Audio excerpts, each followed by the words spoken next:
Yo creo que, igual que a cualquier joven, lo que te motiva a participar en política es ese deseo visceral de hacer que las cosas mejoren, que las cosas funcionen mejor.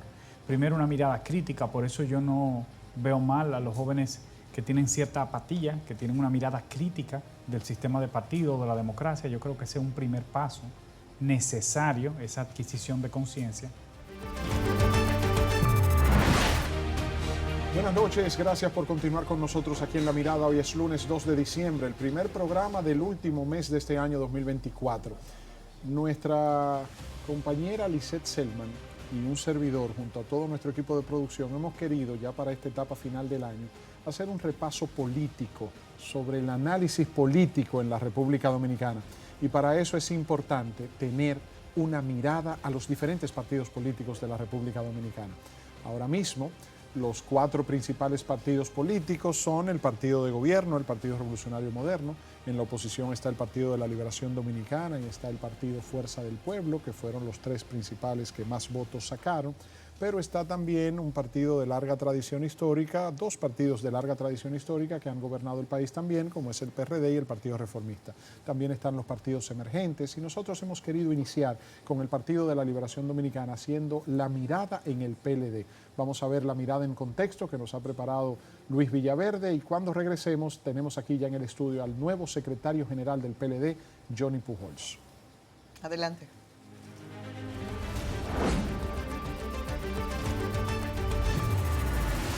En un momento, hace algo más de una década, las bases que sustentaban al Partido de la Liberación Dominicana se creían que eran sólidas como el acero.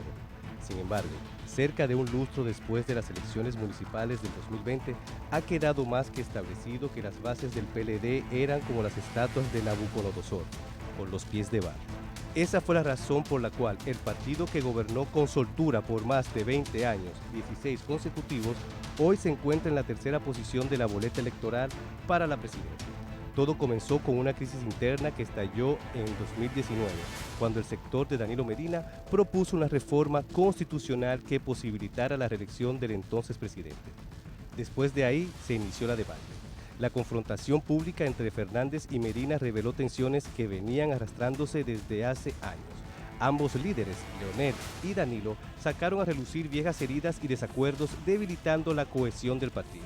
Lo estoy haciendo mejor que él. Y que se preparen para escuchar por todos los confines del territorio de que para el 20 es para afuera que van. La salida de Fernández y la fundación de la Fuerza del Pueblo marcaron el inicio de un éxodo de miembros del PLD hacia otros partidos, incluyendo el del gobierno actual, el PRM. Desde su pico en 2016, el PLD ha perdido 2.3 millones de votos, cayendo al tercer lugar entre los partidos mayoritarios. Ante el desplome, Danilo Medina y Charlie Mariotti anunciaron su renuncia a la presidencia y secretaría general. Sin embargo, Medina decidió permanecer en el liderazgo a petición de una parte del comité político, lo que provocó más divisiones internas. De no hacerlo, el destino del PLD se puede ver en los casos de partidos cimeros de otrora, llámese PRD y Partido Reformista, los cuales, luego de años en el poder, hoy son más bisagras que las que abren las puertas de sus respectivas oficinas políticas. El PLD de Juan Bosch ya no existe.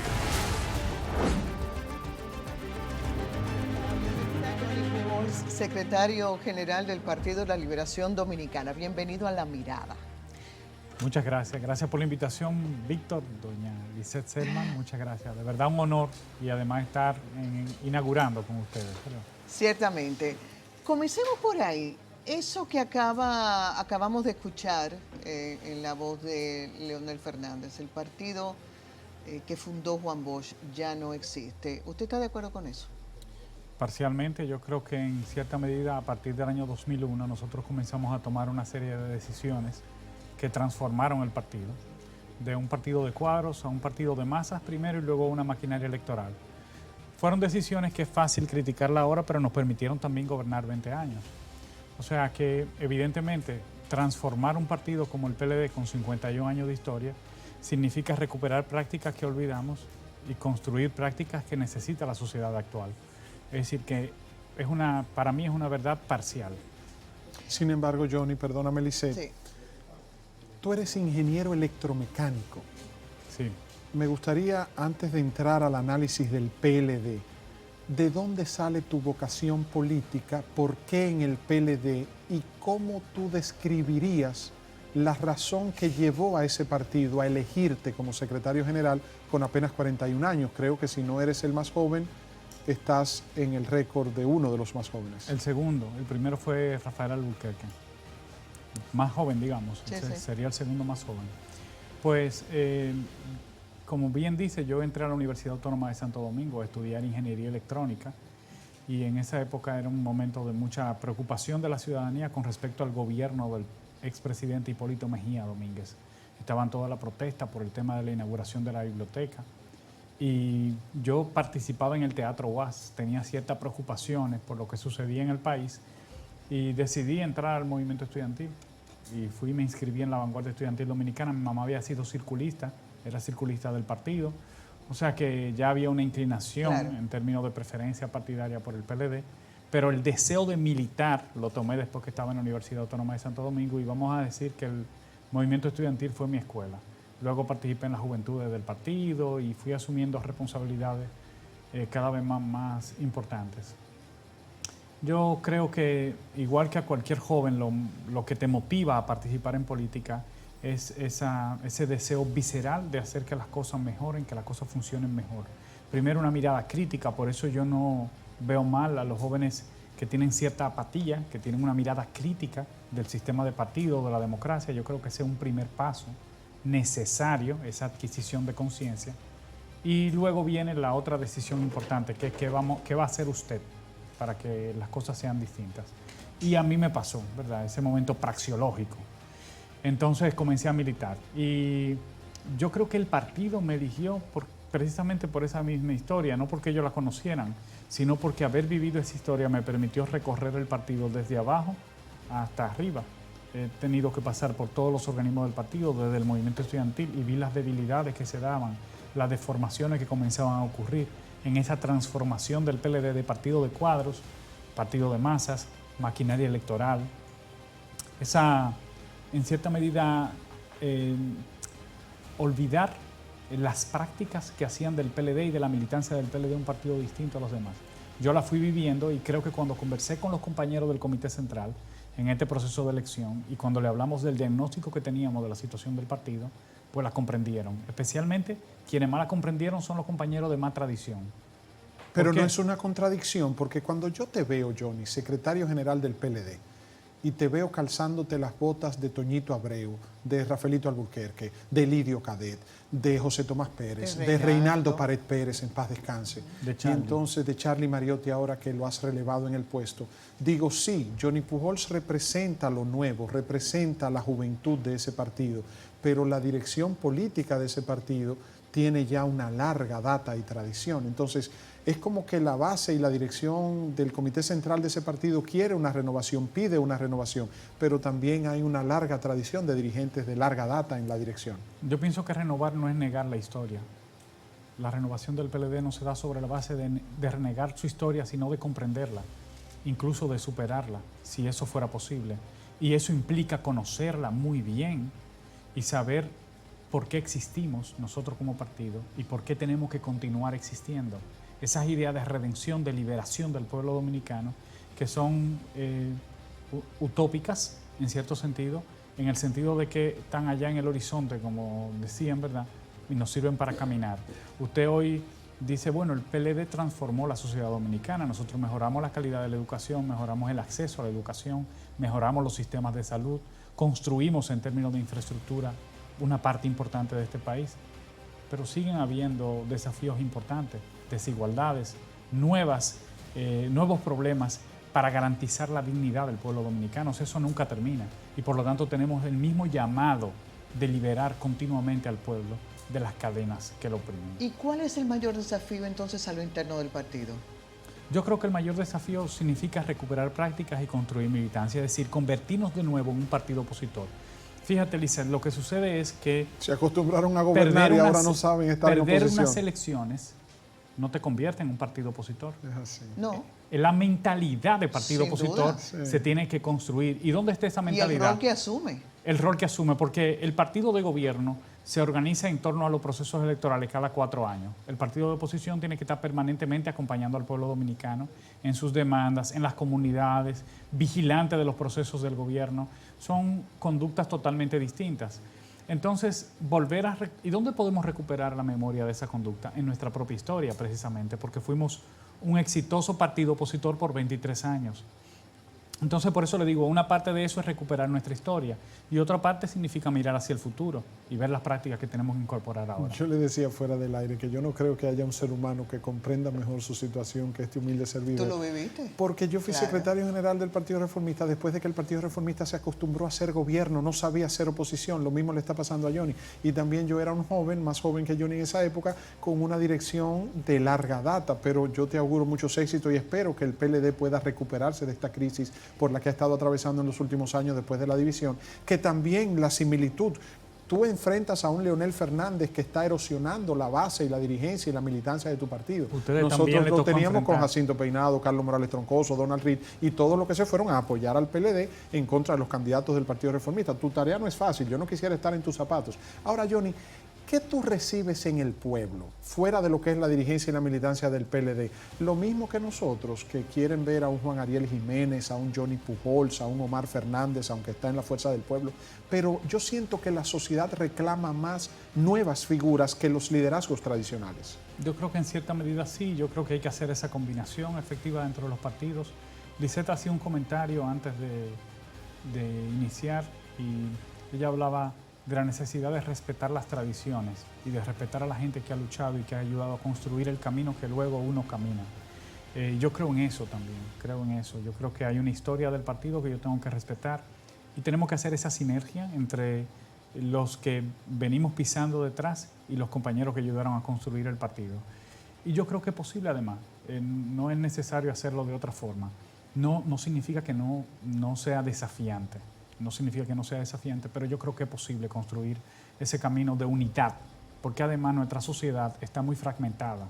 Fíjense cómo los partidos son más pequeños y menos importantes hoy que hace unos años, pero incluso dentro de cada partido hay mucha fragmentación, no solamente de liderazgo, sino también de ideas. Ya no hay ideas fundamentales que cohesionen los partidos.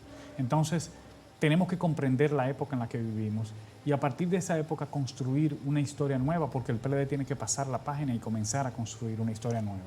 Esa vieja dirigencia que es importante porque obviamente en el equilibrio deben converger la experiencia de los que tienen muchos años con el entusiasmo y las nuevas ideas de una nueva generación. ¿Realmente se le da cabida a esa nueva generación o elegir a Johnny Pujols como secretario general es una lavada de cara al partido? Yo creo que no. Yo he recibido muchas veces oportunidades en este partido. Yo soy hijo del PLD y soy un producto del PLD. Cuando tenía 29 años me hicieron subdirector de Bienestar Estudiantil para dirigir la política más importante que ha tenido el gobierno en materia educativa, que es la implementación de la jornada escolar extendida y la alimentación escolar en la mesa de cada uno de los estudiantes. Para mí eso fue una gran experiencia. Yo tenía 29 años y había servido en los equipos de juventud, pero el partido vio en mí el talento y la capacidad para servir en eso y por lo tanto fue una oportunidad. Y cuando tenía 34 años fui delegado técnico del partido ante la Junta del Distrito Nacional y luego primero suplente y luego titular en la misma Junta del Distrito. Cuando tenía 37 años me eligieron miembro del comité político. O sea, muchas veces el partido me ha dado la oportunidad y yo solo soy un joven, pero hay muchos otros. A veces con menos notoriedad, pero tienen el talento y solo está esperando que ese talento se junte con una oportunidad. Y yo puedo mencionar muchos, que entraron ahora al comité político, Elías Cornelio o Domingo Jiménez, y que casi entraron al comité político y quedaron ahí en la franja Richard Medina, economista destacadísimo. Así es. En la misma camada que entré yo, entró Juan Ariel Jiménez, el mismo José Dantes, el mismo Iván Lorenzo. O sea, yo creo que sí, que el PLD sabe darle oportunidad a la gente joven, pero sobre todo no es una cuestión de edad, sino de reconocer mérito, competencia, con modestia lo digo, con modestia, no lo digo por mí, lo digo más por los compañeros que también han tenido esa oportunidad. Johnny, yo siento que el PLD está ausente del debate nacional. El presidente Danilo Medina es el presidente del PLD, pero durante los últimos 4 o 5 años, aunque ha estado dando declaraciones, sobre todo en el periodo electoral en campaña en favor del ex candidato Abel Martínez, Con respecto a los temas nacionales, hay una ausencia del PLD en fijar posiciones, en expresar sus puntos de vista. Por ejemplo, ¿cuál es la posición del PLD con respecto a la reforma al Código de Trabajo? ¿Cuál es la propuesta del PLD con respecto a los temas de seguridad ciudadana? ¿Cuál es la propuesta del PLD o el análisis, la posición del PLD con respecto al presupuesto del 2025? Se han quedado sin senadores. En la Cámara de Diputados no se ven esos liderazgos de otrora que exponían sus puntos de vista. Ahora tú como secretario general, ¿cómo piensas dinamizar que el PLD pueda tener más presencia? Sin embargo, vemos a un Leonel Fernández hoy dando una rueda de prensa, fijando posición sobre el discurso del presidente Abinader ayer, un Omar Fernández también activo en las redes y en distintos medios, pero siento que el PLD se ha quedado rezagado en participar en el debate nacional. Sí, en cierta medida no solamente el PLD, los partidos de oposición hicieron una oposición muy ligera en los primeros 4 años del gobierno. También teníamos el problema de que no se escuchaba mucho la oposición. O sea, el volumen de nosotros estaba muy bajito y pues era difícil que se nos escuchara. Además enfrentamos muchos momentos difíciles en el caso del PLD, incluso de persecución de una parte de nuestro liderazgo, y eso tiene un impacto. Ahora, yo lo que entiendo es que a partir de este momento es que pueden evaluar el tipo de oposición que vamos a hacer. Y comenzamos bien como partido. Porque en La Vega, mire algo, Víctor, la oposición no es algo que ocurre en la Casa Nacional del PLD, o la vocería de la oposición no ocurre porque yo esté conversando aquí con ustedes esta noche, sino que tiene que darse en todo el territorio. En el caso de La Vega, el partido que ha llevado la voz cantante es el PLD, con Bolívar Marte y con nuestro regidor. Con el tema de la señora... En el caso de la alcaldía. O sea, el PLD incluso elevó un recurso, claro que los demás partidos también han reaccionado, pero el PLD ha jugado un rol importante. Nosotros mañana tenemos reunión del comité político y el partido va a fijar posición con respecto a este tema del bono navideño. De entrada, una parte del liderazgo de nuestro partido se ha expresado ya en las redes sociales acerca de esta situación.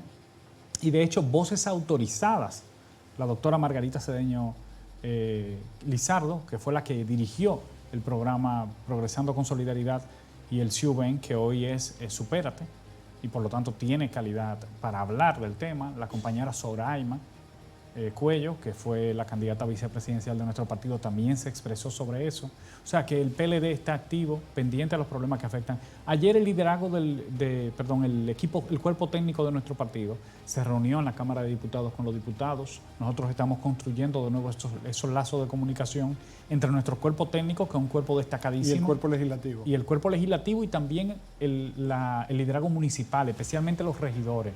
Porque si bien el PLD, que es la segunda fuerza municipal del país, no tiene todos los alcaldes, ni tiene esa titularidad en todos los municipios del país, evidentemente, pero sí tiene presencia de regidores en todos los municipios del país. Y a través de nuestro cuerpo de regidores vamos a hacer el rol de oposición.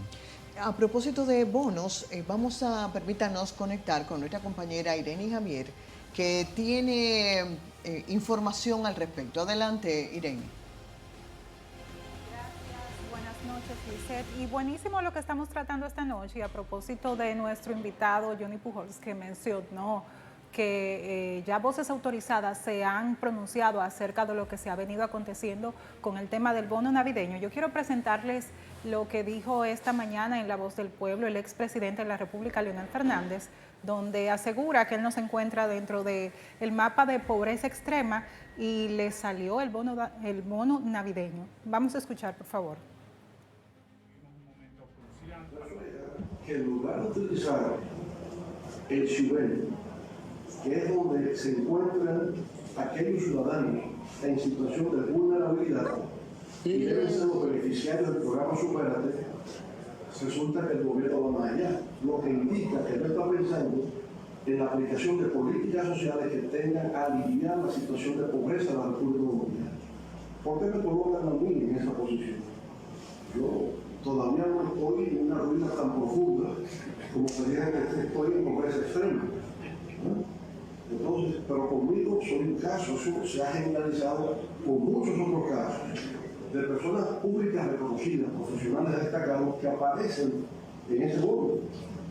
Revela una cosa, el gobierno sigue en política, son 3 millones de ciudadanos que han sido escogidos para recibir el bono. Están pensando electoralmente. Están pensando cómo podemos conquistar desde ya 3 millones. Bueno, ustedes han escuchado lo que dijo el expresidente de la República, Leonel Fernández.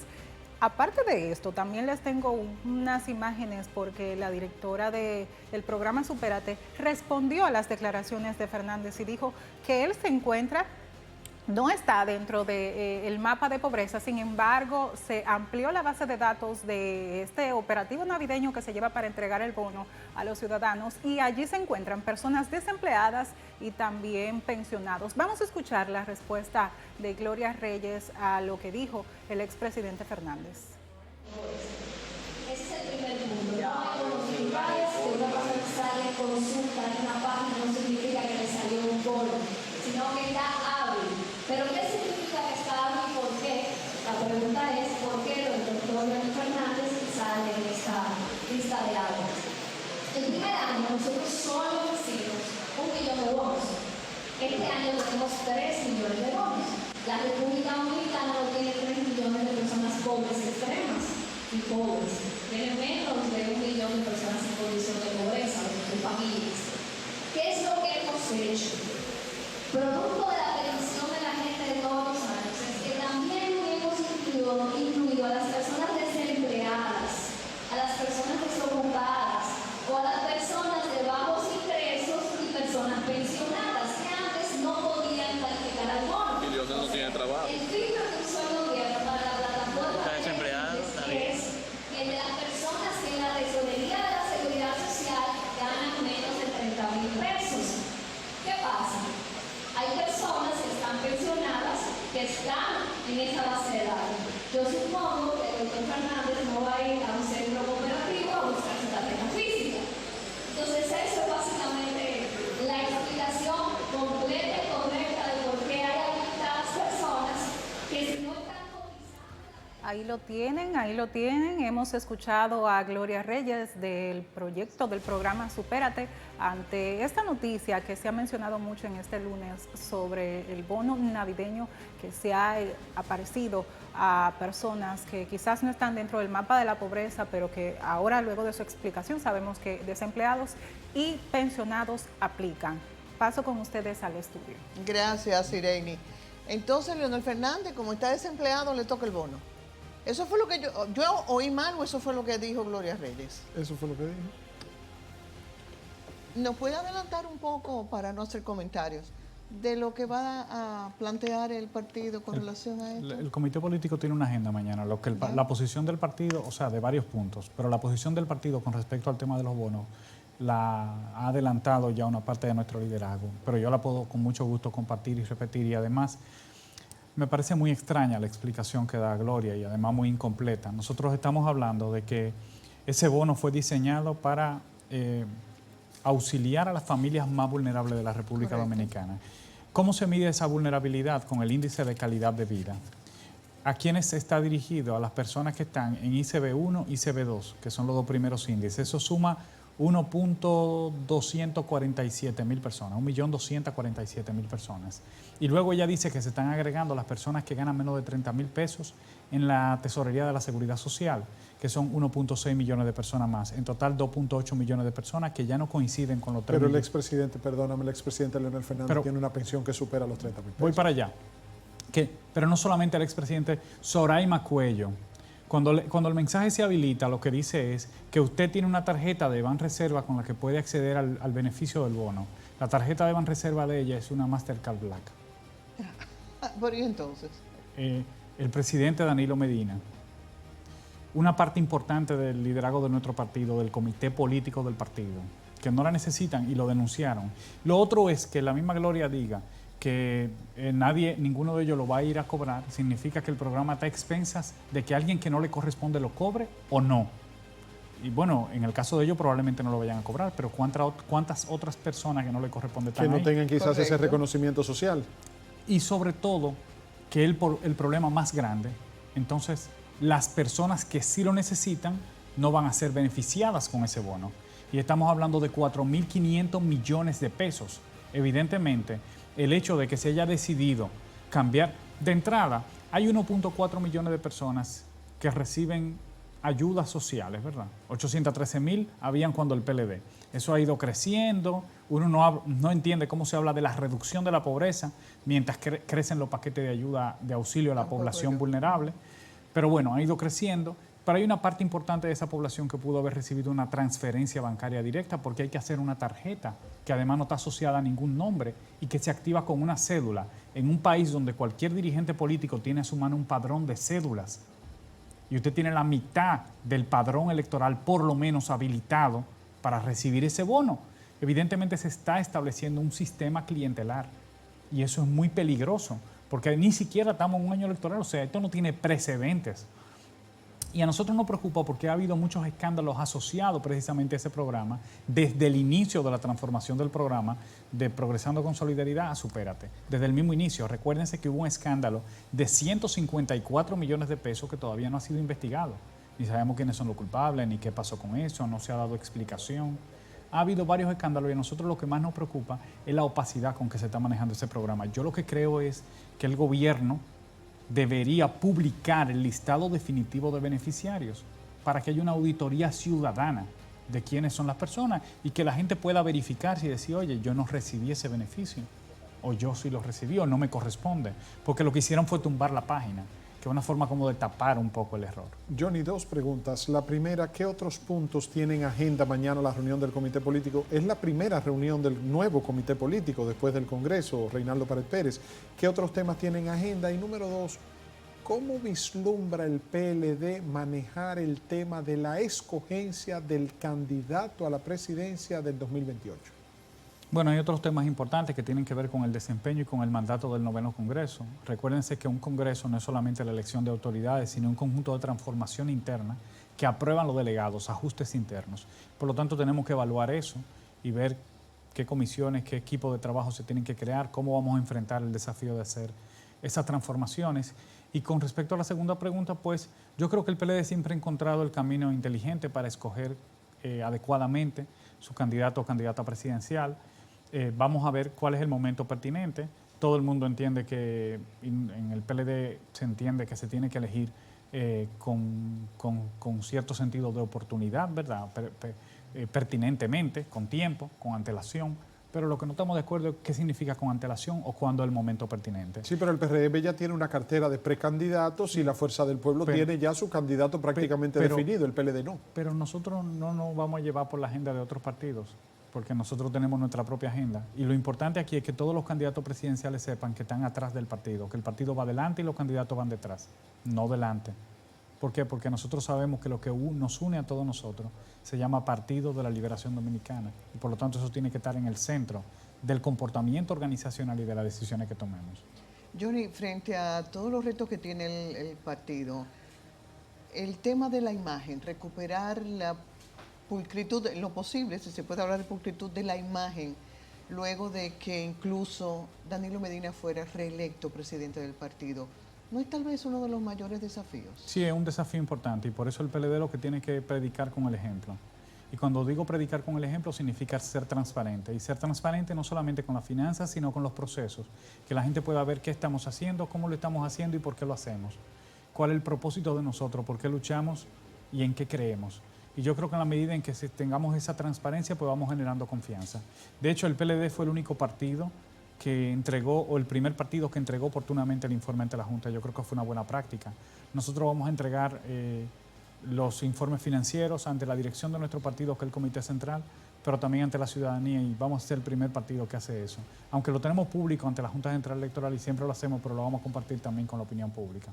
El tema de volver a los círculos de estudio, la publicación de Vanguardia del Pueblo como órgano de difusión del partido y una serie de ideas que tú propusiste en tu campaña, ¿vas a trabajar para implementar eso? Sí, afortunadamente una parte de esas ideas fueron aprobadas por los delegados del Congreso. Tengo que aclarar algo porque dicho así se ve muy nostálgico y entonces me pueden criticar y me van a decir, ¿cómo va a ser? Y vamos a volver allá. No, lo que vamos a volver es a la formación política, no a los círculos de estudios necesariamente. Los círculos de estudios tenían una configuración en una época en la que todavía estaba la Guerra Fría, tenía su presencia. Y entonces ahora lo que tenemos que volver es la formación, porque primero es un mandato de ley, segundo, yo no concibo una organización política que no forme su militancia, Y que no tenga ideología, porque... que no tenga una posición. Correcto. Entonces nosotros tenemos una declaración de principio, tenemos un conjunto de valores en lo que creemos y tenemos que hacer que nuestra militancia esté alineada discursiva y conductualmente con esa posición. Johnny, ¿cuáles son los 3 puntos que tú entiendes más débiles de esta administración de gobierno del presidente Luis Abinader? Bueno, es difícil, pero vamos a comenzar con el que a mí más me duele, que es el tema de la educación. Yo creo que, yo lo digo y me parece sorprendente decir que hay 170,000 niños hoy menos en las escuelas que en el 2019. Hace 5 años había más niños dominicanos en las escuelas que hoy. Que hay menos aulas que hace 5 años. Hay que agregar, porque yo estuve haciendo un sondeo con estudiantes de 2 o 3 escuelas públicas, que en la tanda extendida están haciendo nada. Sí, sí. Es decir, no hay opciones, que fue la idea original, ¿no? No se ha ido De a darle- esa transformación curricular Correcto. para que haya contenidos. Es correcto. Sí, y con el tema de salud, yo veo muchos retrocesos también en el área de la salud, no solo la falta de terminación de infraestructuras hospitalarias que nosotros la dejamos prácticamente concluida, como Luis Eduardo Aybar, sino también el retroceso en servicios como el 911, que tenía un índice de calidad, de satisfacción del usuario por encima del 95% y que hoy se ha degradado totalmente, o la desaparición, por ejemplo, de la asistencia vial, que era un servicio del que se beneficiaban todos los dominicanos, que no era solamente de atención, de cuidado, sino también de seguridad. Pero existe, la Sí, Comipol se pero mantiene. se mantiene, pero se ha disminuido en su presencia, en su calidad, en la capacidad de responder y de atención. Pero el presidente Abinader presenta como uno de los principales logros de su administración el incremento de la cantidad de ciudadanos inscritos en el SENASA. Sí, no, sin duda. Recuérdense que se hizo un anuncio y se inscribieron una gran cantidad de afiliados al SENASA, pero el partido que más gente ha inscrito al SENASA, el PLD, sigue siendo por mucho, porque fuimos los que incorporamos los más de 3 millones de afiliados. O sea, el presidente completó la matrícula que faltaba de afiliados al SENASA. Pero en la mayoría de servicios que percibe la población ha habido retrocesos importantes. Lo hemos denunciado nosotros, lo han denunciado otras organizaciones políticas, y lo que uno ve es como torpeza o incapacidad del gobierno para ajustarse. Y de hecho, en estos años, uno no quiere tener una mirada pesimista de las cosas, porque este país yo creo que nos duele a todos, pero yo no veo posible que eso pueda transformarse para bien. Yo no creo que eso pueda cambiar. O sea, no confía en las expectativas del discurso del presidente Abinader No, anoche. evidentemente no. Pero además porque ya el PRM está en campaña. Está en campaña, o sea, tiene unos candidatos, los candidatos tienen una agenda que es diferente a la agenda del gobierno. Ya eso están en una campaña interna. Entonces tienen instituciones que dirigen. Eso es un peligro enorme para nuestro país. Nosotros lo que tenemos que estar vigilantes como oposición de lo que ocurra con el gobierno. Por el bien del país y de la democracia, nos interesa que las organizaciones políticas se fortalezcan y puedan hacer verdaderamente una oposición, porque es la única garantía de equilibrio para el país. Nosotros hemos querido iniciar contigo, Johnny, esta mirada a los partidos políticos, y lo hemos hecho esta noche con la mirada al Partido de la Liberación Dominicana. Te auguramos muchos éxitos en tus nuevas funciones y responsabilidades como secretario general de ese partido, con 51 años de haber sido fundado. Y la verdad es que el sistema democrático de nuestro país necesita del fortalecimiento de los partidos políticos, y no quisiéramos ver que el PLD ni ningún partido, que fue un partido de tanta incidencia y de tantos años de gobierno en nuestro país, pues caiga en la misma suerte de otros partidos, como el Partido Reformista y el PRD, que se ve un PLD dividido y que ha ido mermando en el gusto del electorado. Agradecemos muchísimo que aceptara nuestra invitación. El programa siempre quedará abierto para tratar temas de interés. Para mí un gran gusto, un honor, y espero que ustedes también les siga yendo bien con la mirada. Amén, muchas que sirva gracias. no solo para mirar la política, que lo Claro. hacen muy bien, sino también para que los ciudadanos puedan mirarse hacia adentro y saber qué pueden hacer por este país. Qué bonito, ese es parte de Muchísimas nuestro gracias. propósito. Muchas gracias, mucho éxito.